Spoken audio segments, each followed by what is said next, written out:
ქართველი გუნდი ამერიკული ფარას პირდაპირ ასლის მიღებას გეგმავს. ქართული ოცნების წევრების განცხადებით, ამერიკის შეერთებულ შტატებში მოქმედი კანონის ანალოგის ქართულ რეალობაში დანერგვა გააძლიერებს ქვეყნის სუვერენიტეტს და გამჭვირვალობის მაღალ სტანდარტებს დაამკვიდრებს. რაც შეეხება ოპოზიციას, ისინი ისევ უარგუმენტოდ აკრიტიკებენ დაანონსებულ ცვლილებებს. მეგი ნარსავიძე თემის დეტალებით.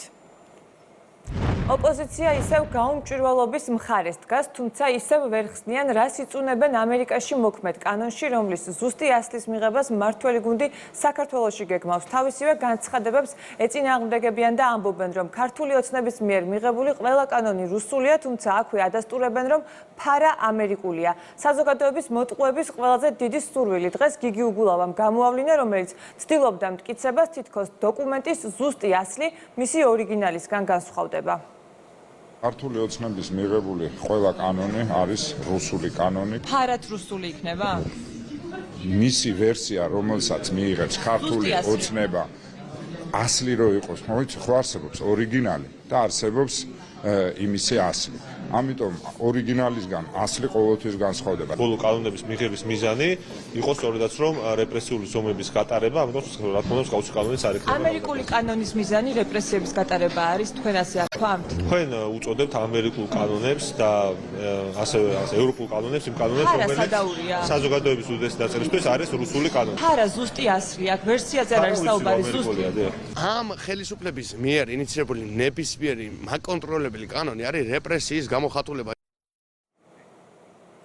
სახელმწიფო გუნდში მსოფლიოში არსებულ გამოწვევებზე საუბრობენ, გამჭვირვალობის მნიშვნელობაზე აკეთებენ აქცენტს და ამბობენ, რომ ფარას ზუსტი ასლის მიღების მიზანი ჩვენი ქვეყნის დაცვა. ეს კი ის კანონია, რომლითაც შეერთებული შტატები ქვეყნის შიდა საქმეებში ჩარევას ეფექტიანად ებრძვის. ეს არის ძალიან მნიშვნელოვანი საკანონმდებლო სივრცე, რომელმაც შეერთებული შტატები წლების განმავლობაში დაიცვა უცხოური კანონებს.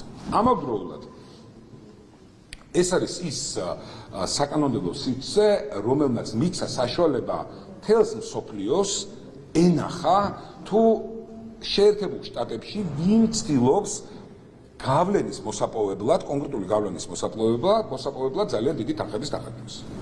Სუსტად ანალოგიურს ვთხოვთ ჩვენ საქართველოში. ვთხოვთ, რომ ქვეყანა ნეგატიური გავლენებისგან იყოს დაცული და იყოს გამჭვირვალე. USA-თან დაკავშირებულმა იმ სკანდალმა და ფაქტობრივად ყოველდღიურ რეჟიმში ახალ რაღაც სკანდალებს ვიგებთ, რომელიც დაკავშირებულია უცხოურ ჩარევასთან, დაკავშირებულია დეზინფორმაციების ნარატივების მხარდაჭერასთან. ამის ფონზე საქართველოს დღეს დგას სრულიად სხვა გამოწვევის წინაშე, ვიდრე იყო თუნდაც 1 თვის წინ, ან 6 თვის წინ თუ 1 წლის წინ. ამიტომ ისევ როგორც მთელი მსოფლიო ცდილობს და ფიქრობს იმაზე, თუ როგორ შეიძლება გაუმკლავდეს ამ პრობლემას და გამოწვევას, ჩვენც რა თქმა უნდა, როგორც პასუხისმგებლიანი ხელისუფლება, ჩვენც ვფიქრობთ, როგორ რა შეიძლება გაკეთდეს იმისთვის, რომ საზოგადოება დავიცვათ დეზინფორმაციებისგან, უცხოური ჩარევებისგან და ასე შემდეგ. ერთ-ერთში გადმოვიტანთ, ეს ნიშნავს იმას, რომ რა თქმა უნდა, ქართული ოცნების მიერ დაანონსებული ეს კანონპროექტი ჩვენთან განვიხილეთ ხალხის ძალაში და ბუნებრივად თქვით, იმიტომ რომ ჩვენი ერთ-ერთი ინიციატივა იყო 2 წლის წინ და ამას მხარს დაუჭერთ და თუ იმას კითხვები აქვს, რა კანონია, რატომ არის და ასე შემდგომ, შევიდეს შეერთებული შტატების სახელმწიფო ვებგვერდზე და შესაბამისად მიიღებს პასუხებს. მმართველი გუნდი ამერიკული ფარას ზუსტი ასლის მიღებას აანონსებს, რომელიც საქართველოში მოქმედი გამჭვირვალობის შესახებ კანონთან შედარებით მკაცრია და რომელთაც ამერიკაში გამჭვირვალობას ეფექტიანად უზრუნველყოფენ.